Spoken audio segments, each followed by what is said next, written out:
Stop wasting money on these useless supplements. Uncontaminated pure nature is the best source for finding optimal vitamins and minerals. However, if we're brutally honest, what we buy in stores that we consider to be from nature are often modified and full of pesticides. Modern man is convinced that nature can no longer supply the minerals and vitamins that are needed for our bodies to function optimally.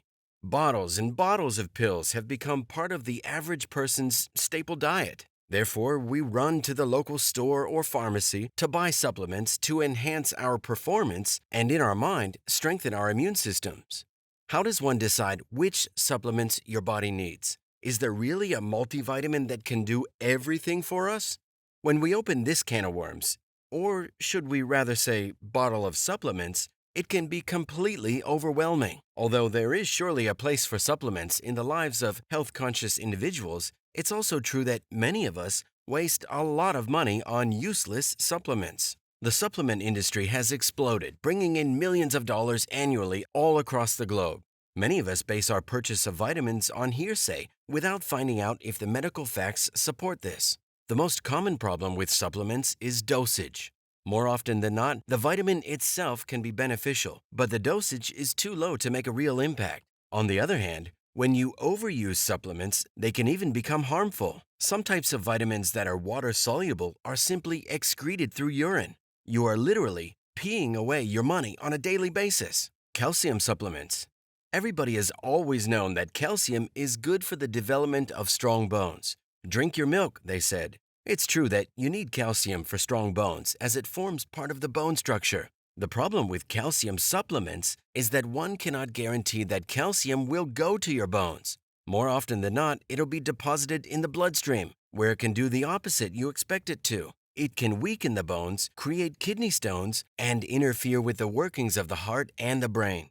You can get your daily dose of calcium by eating ample amounts of dark leafy greens. Calcium is also found in animal protein and fish. Especially anchovies and sardines have been proven to benefit you when it comes to longevity and health. The Italians in the South pay homage to this fact by living documented longer lives. Multivitamins. Multivitamins have been around forever. The truth about this magic supplement is that the combination of the various vitamins is too generic to benefit every individual in the same way. While we think we take a shortcut to optimal health, we are most probably fooling ourselves. When multivitamins were first developed, the study made use of a small number of healthy college students to determine the body's needs for various vitamins. The study did not take into account that most people using supplements are older people.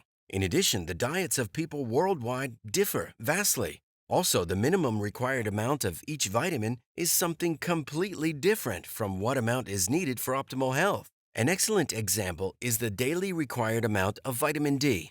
According to research, 400 units are needed per day, while research shows a minimum of 9,600 units of vitamin D3 is needed daily for the prevention of cancer. Vitamin C. A single orange per day is sufficient to supply all the vitamin C you need per day. Adult males need 90 milligrams, while their female counterparts should aim for 75 milligrams. Everyone is aware of the immune-boosting properties of this famous vitamin. When a person feels a cold approaching, it's common practice to take vitamin C in combination with zinc. However, it should be made clear that although this combination of drugs can reduce the severity and the length of a cold, it can unfortunately not stop the virus. Although vitamin C is important, the human body cannot produce it on its own. This was a function our bodies once possessed. People who lived in tropical rainforest centuries ago received sufficient vitamin C from their environment. Thus, our bodies adapted and stopped producing that. Many experts recommend taking 1,000 milligrams per day of vitamin C, while others recommend that you do this twice a day and opt for a slow release or a chewable tablet in order to supply a continuous source of this vitamin. Vitamin C is water soluble. Our bodies are so sophisticated that when we get the required amount of vitamin C, it will release the excess through our urine. Zinc. As mentioned above, zinc is also good for the immune system. However, children may need additional zinc in their diet, but most adults get sufficient zinc by what they eat. Don't waste your money on this supplement. Vitamin D. Vitamin D is important to our bodies to help protect us against osteoporosis. Without vitamin D, The body cannot effectively absorb calcium, which is one of the building blocks of strong bones. In addition, vitamin D can help to reduce inflammation in the body and is responsible for the modulation of cell growth, neuromuscular and immune functions, and glucose metabolism. The higher the concentration of vitamin D in the brain, the better the neurons work. With these facts in mind, it's alarming to learn that almost 80% of the American population is vitamin D deficient. Of course, a supplement is the answer. Or is it? Most of us don't even know that there are different types of vitamin D. When we buy a vitamin D supplement, we don't distinguish between D2 and D3. D3 is synthesized in the skin of humans, and you mostly find it in animal-based foods through your diet. To get sufficient vitamin D3, get out in the sunlight. Your body has been designed to convert sunlight into this essential vitamin. People with darker skin tones absorb less sun at a time. A healthy liver is essential in the processing of vitamin D into what is called calcitriol. The sun is for free, so a healthy person can chuck the vitamin D supplements and save lots of money. Low-quality probiotics. Chances are very good that probiotic supplements won't help you.